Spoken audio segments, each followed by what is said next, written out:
Hey, can I ask you something?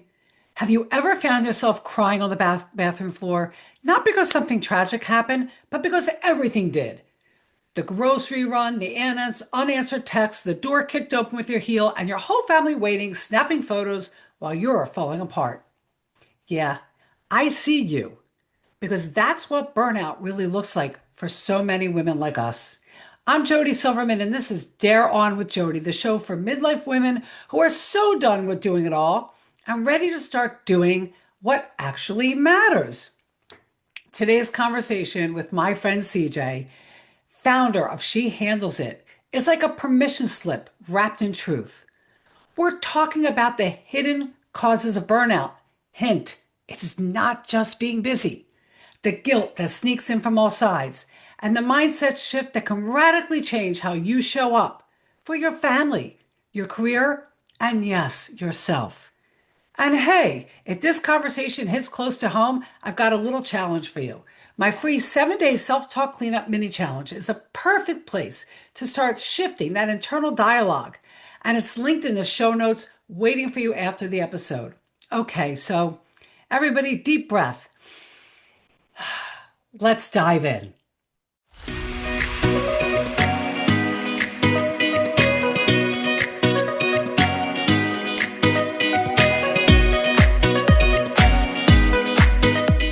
Hey, CJ, welcome to Dare On with Jodi. Hey Jody, thanks for having me.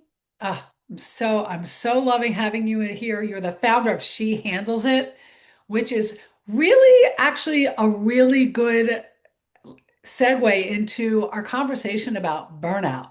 Yeah, She handles absolutely. it and burnout. We'll tie that all together later. Before we dive into burnout, which is such an important conversation, share a little bit with everybody, who you are and maybe a little bit about your story. Yeah, absolutely. And I think the best way to do it is to kind of share my own burnout story. So, like you said, my name is CJ. I founded She Handles It, which is a coaching platform that works with women in transition, dealing with burnout, divorce, changing jobs, losing jobs, all of that good stuff. But for me, it came about because of my own burnout. And I share this in almost every talk, but there was a period of time where I was sitting at my desk, I got a phone call. And it was my son, what's for dinner? And I'm like, had that oh crap moment. I didn't go to the store yesterday because I was too busy. And then I decided, okay, I got to leave the office. And then as I'm leaving the office, I got a text message from the spouse. Hey, are you making dinner tonight? And I'm like, oh my God. So go to the grocery store, load both groceries or all the groceries on my arms as, I get to the house and I'm walking in and I open the door with my high-heeled shoe, right? Right. And there's my family relaxing, standing there, my son snapping a picture, and I just kind of lost it. And I went upstairs and I just cried. And I cried because I felt like I was failing everyone. I felt like Mm, I was failing because I left the office earlier than I wanted to. How dare I, as a boss, leave the right. office before? And then I felt like I was failing my family because dinner wasn't on the table. I'm failing my spouse because I'm not, as present as I need to be. And I just had this really crazy moment on the bathroom floor where I was like, why do I feel this way? And I started asking a series of questions. And I finally got to a point where I couldn't answer those questions. And the question was, why do I feel like I had to have dinner prepared by a certain time? And I didn't have an answer because the reality was I made that assumption for myself. And so from that moment forward, I wanted to really be able to change my mindset, change how I viewed what I was doing, and find a way to show up the best that I could in all aspects of my life. Yeah, okay, we could like stop the episode right there because every single woman listening they're nodding their head right now. And I mean, if you're just listening, you don't see us, but if you want to head over to YouTube, I mean, watch the video. We're both like smiling and nodding because everybody has been there, especially that picture of like carrying 100 pounds of groceries because God forbid we take one at a time. And I heard Exactly. you deliver a keynote talk about that. Who has it? And you're kicking the shoe open with the door with your shoe, and at least you made it through the door. I did it, and I took out my heel, like Oh my right, gosh. but anyway, so yeah. So I do want to talk about burnout, and I want to preface this by telling the women listening, burnout isn't something reserved just for women who work outside of the home. Absolutely. If you're retired, if you if your life is full, your schedule is full of hobbies and Stay-at-home moms. volunteering, stay-at-home moms, burnout affects everybody any way, shape, or form. So we're gonna talk about CJ's. I want you to dive into a little bit about why burnout isn't just about overwork. You say it's a signal of something deeper. It So is. It absolutely. yeah. And the best way to describe it is for me, burnout is happens when you're not aligned with what you're doing, with what you're taking on. And I want everybody to kind of think about we all can name a woman that we know, whether we know her in person or we see her on social media, but is doing everything, right? Has maybe three jobs and is doing this keynote and showing up here and doing this, or the Betty Crocker mom that always has all the baked goods, like everything. And we envy that person because we feel like we should be able to be that person. But yet in our life, we're feeling struggled, burnout, overwhelmed. And the reason is because the things that we are doing aren't aligned with who we are as a person. And I can, you bring it back to, just not even working mothers or, executives. I had so much guilt feeling like I needed to be that Betty Crocker mom. That's what I call it, right? The mom that's Yep. the classroom mom. She shows up with the freshly baked cookies or cupcakes. She's making all the little trinkets for the She kids. runs a spaghetti dinner. Exactly, right? And I felt so much guilt like I had to be that. Mhm. But I'm not that person. And so I was burnt out in that area of my life because I was showing up in a way that wasn't me. Yeah. And same thing with, some people with their jobs, right? You may take a job fresh out of college, right? Because we're taught that's what we do, right? We go to Yep. school, we get a degree, you take a job. And then 10 years later, you're looking around and you're miserable and you don't know why. It's not the job. The job just no longer aligns with who you are as a person. And that's where burnout comes in. We can handle as much as we want when we're aligned.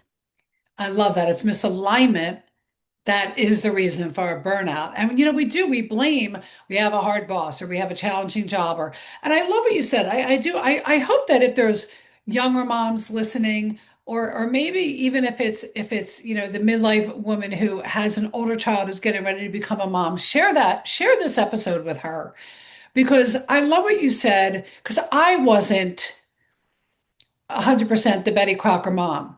Yeah. And I used to feel the same way, like, oh my God, this woman gets to be and what am I doing wrong that I'm not in my kids' classroom every week on a regular basis, going to every field trip, baking the cake. And I realized, you know what? I don't have to bake the cake and do the cookies.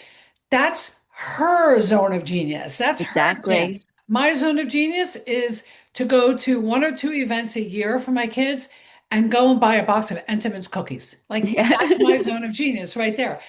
But it's true. We put guilt when we see other women doing other things that we say to ourselves we should be doing. Yeah. And then yeah, you do get burnout. You On do the get reverse, exhausted. you do, you get exhausted. And on the reverse side too, you kind of think about it. So we put that guilt on us in the mother space.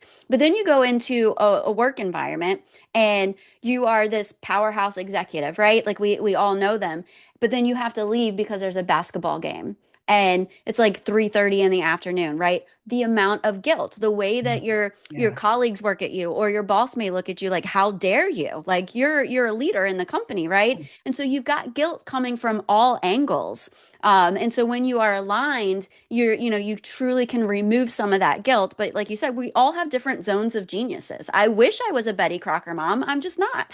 I know, right? So that's okay. So stop wishing it, embrace who you are. And Exactly. that's why we all have different roles. And Hmm. that's why. So how does, and you could be a high achieving woman, a high achieving Betty Crocker mom.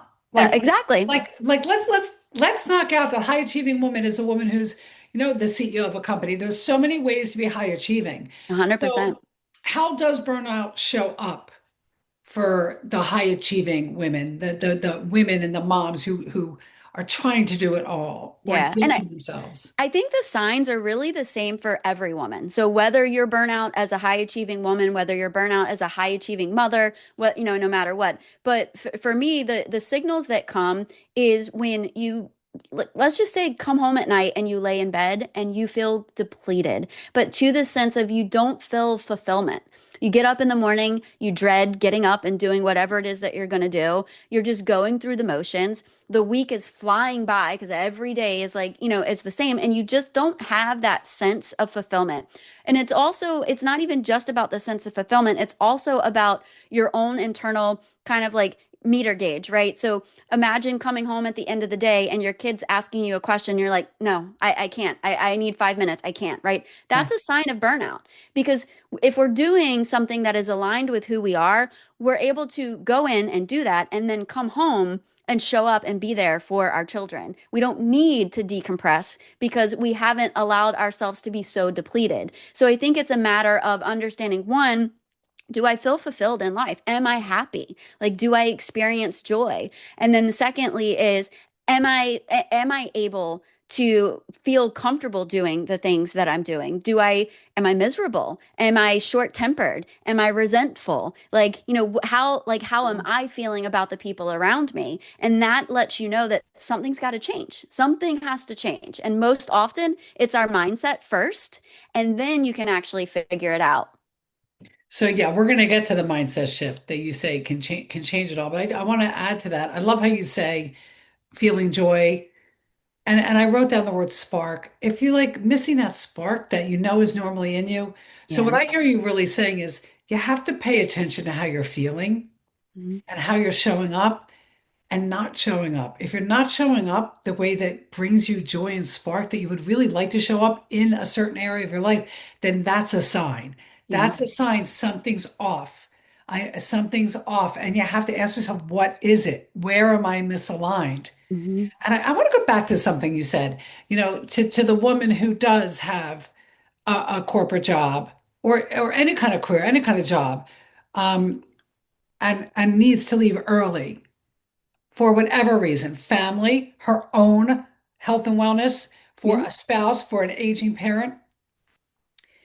And you said, who am I? I'm a leader and I'm supposed to be, you are a leader. And we get to show other women and men, the other generations within that company, within the place we work, that leading starts with you. Hmm. And that leading isn't just about wearing a badge of honor that I work 80 hours a week at the expense of my health and well-being. So we and I think we're getting there in this world. I think because of podcasts and because the Yeah. good part about podcasts and social media is I think we're starting to bring these conversations more and more.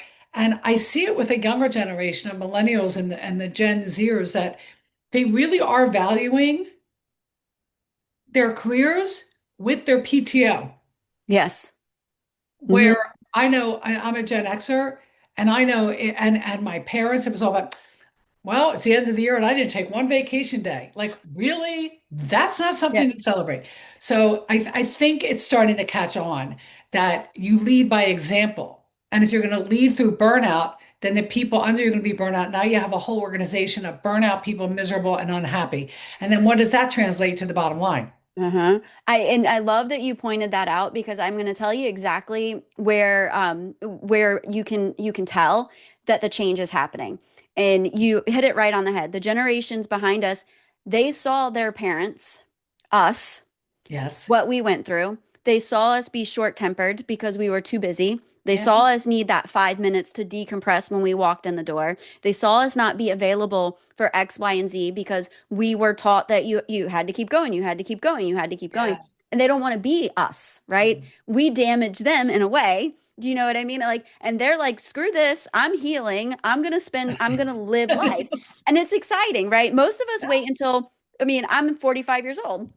Most people are midlife or older before they get to a point where they want to start living their life for them. And that's the saddest like reality ever. And Yeah. so I am so happy to see this movement, if we can kind Yeah. of call it that, where people are like, listen, I don't want to be 65 years old before I get to actually have a fulfilled life. And that's the reality is we were taught at some point, most people, not everyone, that it was a badge of honor to be that superwoman, to be the overproductive individual. And it's not a badge of honor. It serves a purpose at a time in your life to Yeah. hustle, Yeah.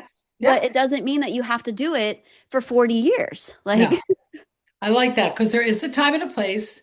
You'd say, Hmm. okay, this is like crunch time. So I love that. Yeah. But you took, but and so okay, so moving on to the mindset because I do, you know me, our mindset's my jam. Yeah. Mindset's my jam, shifting perspective, seeing an alternate perspective, the optimistic side. But you talk about there's a mindset shift that changes everything as it relates to burnout. I think it as it relates to life. But talk about the mindset shift that you've discovered that Yeah, helped you. absolutely. And we can go back to the bathroom floor, for this. And I had said that I started asking myself a series of questions, right? So the first question was, why do I feel this way? I feel this way because I didn't have the groceries, right? Well, why didn't I have the groceries? Because I didn't go yesterday because I was too busy. Well, why was I too busy? Like blah, blah, blah, like kind of going down the line. And as I got to the point where it's like, well, why do I feel like I had to have dinner on the table at a certain time for my family? And I didn't have an answer for it. So as I prodded further, what I realized is I assumed that role. I made that my responsibility. Yeah, Exactly the same as I assumed that if I didn't stay at the office until 7 o'clock at night, my employees were going to think poorly of me. right. Just as the same as that I assumed my spouse wasn't going to be happy unless I was the one folding the towels, doing the dishes, like blah, blah, blah. They're all assumptions that I made. And so the mindset shift was really realizing that if I made those assumptions, now I can unmake those assumptions. And that the important piece was for me to build a life that I felt good about and then communicate with my family about what I needed. If I'm Yes. going to be an incredible mom, then I need help, right? I need to leave the office at a certain time on certain days. I need my spouse to make dinner sometimes because I might have to stay at the office later. So the Right. mindset shift is really realizing that you don't have to be everything for everyone. And soliciting help isn't a sign of weakness. I No. think you and I have talked before about the village. It's one of the things that I share is like as a young woman, when you get married and you start having children, you want to control your environment because you saw your mother who was typically a stay-at-home mom or only had a part-time job. So you assume all of those responsibilities and you say, it's all right. I got dinner. I got dinner. I'm going to fold the towels because I want them folded a certain way. You're not going to load the dishwasher the way I want it. So I'm going to do it, right? You make those assumptions, you take it on, and over time, people start to listen. I don't need to do the dishes because CJ's got it. I don't need to make dinner tonight. Like CJ I is going to do the presentation, so I don't have to help with it, like whatever it may I be. don't have to fold the towels because CJ doesn't like the way I do them. Exactly. And so your village is gone. And Yeah. then one day you break down because you need help and there's no help there. And it's not because someone wasn't willing. So that was the mindset shift. And how it relates to burnout is once you realize that burnout is related to misalignment and that the mindset shift that you have to take is you've got to build a life that feels just as good as it looks, right? Then you go in and you do 3 steps. And this is what I call my burnout recovery to reset. Oh, I like this. So the first step is you have to get back to the vision. What is the vision that you have for your life? What does Jodi want to feel when she closes her eyes at the end of the night? What is her life supposed to look like? Then from there you audit the load. What is it that I'm taking on? Does that align with my vision for my life, right? So maybe I joined a book club when I was 25 years old because I love reading books and sipping wine. But now I have a career and I've got a family. And even though I love seeing all those women on Thursday night for book club, it no longer fits me. That's one thing I'm taking on that no longer fits the season of my life. So you audit the load. You decide what is the 80% of things that I'm currently doing that no longer move me towards my vision for my life. You get rid of it. You delegate it. You ask for help. You start bringing that village back in. And then the third is taking that bold move, right? So it is saying, I'm sorry, I'm not going to be a part of the book club anymore. I just am too busy. Or no, I can't do coffee with every Tom, Dick, and Harry on LinkedIn that wants to meet Yeah. up, right? You start to one bold move. And that one bold move builds confidence. And then that confidence allows you to make the next bold move. And then before you know it, your entire life becomes about making these incredible, wonderful, dare on style bold moves that move the needle forward and help you actually get to where you want to be. And through the bold moves, you're engaging and bringing in your team again. Yeah, The team, absolutely. your village, as you call Yeah, it. I love absolutely. that vision for your life. First of all, that's my go-to, the vision for your life. How do I want to feel when I lay down in my bed at night? I wake up in the morning. How do I want to feel Hmm. by lunchtime today? How do I want to feel? That's how I can know if I'm on, I can gauge how I'm doing during the day. And then audit the load. I love that quote. Oh, Yeah. I'm going to be using that. Audit the load and take the bold moves. And you know what? Not everything is forever. A book class, and it's okay. And it's okay. And, Mhm. you might have some friends that push back on you for leaving book club or leaving the canasta game. And you know what? It's just like, guys, I've loved this and I'm going to miss it. And yet it's time for me to take a pause. Like it's Yeah. okay. It's interesting you said that about coffee with everybody. Um, we're recording this much earlier than people are going to hear it. And at the time of the recording, I made a decision to take a complete step back from networking. And it was hard for me, Yeah. hard for me. I literally, at this time, have not gone to a networking event in about 2.5, 3 months. And it was hard for me because in my mind, I'm like, oh, I'm letting the people down who are in charge of these events. And what if I become disconnected with the people that I care about when I come back? Are they going to be like, well, why are you, you're back now, but you weren't here for us then? Like all the self-talk. And I realized that no, I know I needed that for so many reasons, for my burnout, Hmm. my health and well-being, for my family, and but mainly for me. So that was a bold move that you talk about. So, It's an incredible bold move. And I will tell you that what you're going to find is the women that have supported you, they will continue to yeah, support you. yeah, Those that truly love you, they are excited for you and for the step that you're taking in your life. And when you show back up, they're going to be right there for you. And you talked about the hustle culture, right? yeah, Seasons of your life. There is a time where that networking is crucial, right? And yeah. you'll probably get there again where you're like, okay, I've got something new Oh, going yeah, on. It's time for me to go out there and time for me to do it. And the same thing with hustling. And then there's a season in your life where you need to be more for your family. You need to be more calm or more there for your clients. You got to let the guilt go. And that's one of the hard parts. And it that's where the is.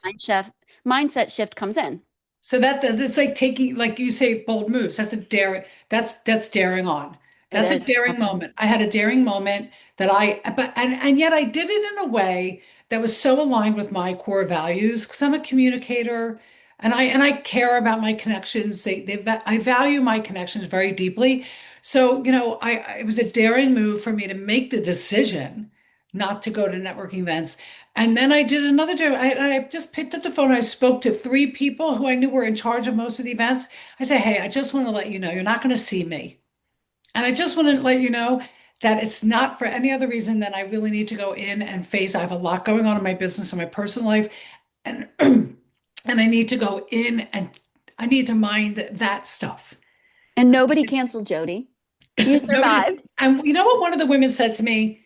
And it's what she said, well, what would you do if if I didn't show up at events? What would you do if one of your members of the Double Dares couldn't show up for events for a couple months and then they showed up? Would you be like all indignant? And I said, absolutely not. I'd be there for her 100%. So get rid of the Yep. negative thoughts. Those are fears of our ego in the way. And so yeah, so make a bold move, be daring, dare through fear. So I love Yes. that. I love that. I really do. Um, all right, I do have a question for you. And I ask Okay. a lot of my guests this question because you shared a lot about what burnout is, what it can look like, the mindset going from doing it all to doing what matters most. I love your 3 steps. And I know that we can weave this through and we can pull it out, but I like to be really specific because there's a phrase that we use all the time, living your best life, live your best life. I think it really started with Oprah. I I do. think you're right. I Yeah. think Oprah started live your best life, living your best life, and we use it a lot.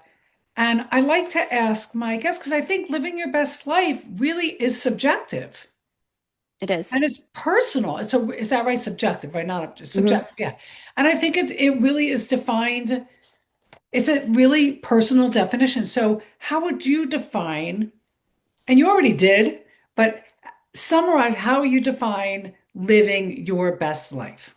So for me, it comes with a couple of different things. Obviously, as you can tell, it is so important for me to feel like I am showing up as the best version of myself in all aspects of my life. So as you know, as a CEO, when I was a CEO, I wanted to go into the office and I wanted to feel ready for the day, like I could tackle it. I wanted to feel good. I didn't want present is like the best way I could describe it, right? But then I wanted to be able to make that shift and come home and be a present mother. I wanted to be a present spouse. And so for me, living my best life is number one, doing things that are aligned with who I am as a person, right? And having the confidence to say no to things that I know don't align. And then more importantly, and you hit it on the head, it's how do I feel when I lay in bed at night?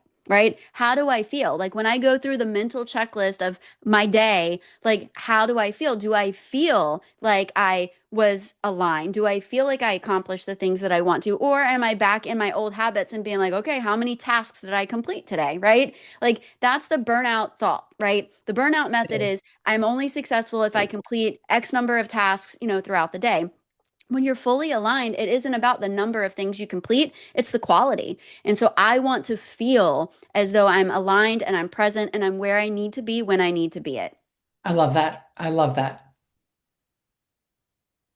All right, CJ, thanks for that. Okay, finally, and last but not least, a dare. We always leave our audience with a dare.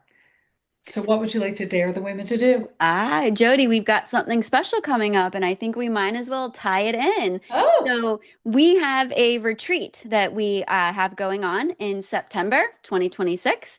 And the dare is for you to join us. Join us at the Himalayan Institute for a weekend of relaxation. Get refreshed, get recharged, and walk away without the extra baggage that you show up with. Like, that is my dare. oh my God. It's Dare On meets She Handles It for a weekend getaway. I mean, come on, girl time. This will be bonfires and I don't know if they oh, can handle the energy. I don't know. I don't know if you can handle the combination of electrifying energy and calm and peace all in one place. I But we're know. doing it. We're doing it. Absolutely. So, it'll be the link will be in the show notes below. But yeah, join CJ and I. It's going to be wonderful, wonderful. So, CJ, thanks for being part of Dare On with Jodi. I'm so Always excited. happy to support, Jodi. Thank you so much. Thanks. So, what if your burnout wasn't a failure, but a signal, a nudge that something's misaligned, that you're carrying too much of the wrong stuff, and it's time to audit your load, reclaim your vision, and start making bold, soul-aligned moves? You don't have to keep powering through. You're allowed to pause. You're allowed to say no. You're allowed to design a life that feels just as good as it looks. And if you're ready for the next step, the real recharge, real clarity, and real connection, I want you to come join me and CJ in person. We're hosting a powerful retreat at the Himalayan Institute in the beautiful Poconos, Pennsylvania. And it's going to be part restoration, part reawakening, and all women who get it. The link to save your spot is in the show notes. Take this dare. Come fill back up. You deserve it. CJ and I are waiting for you. Until next time, dare on.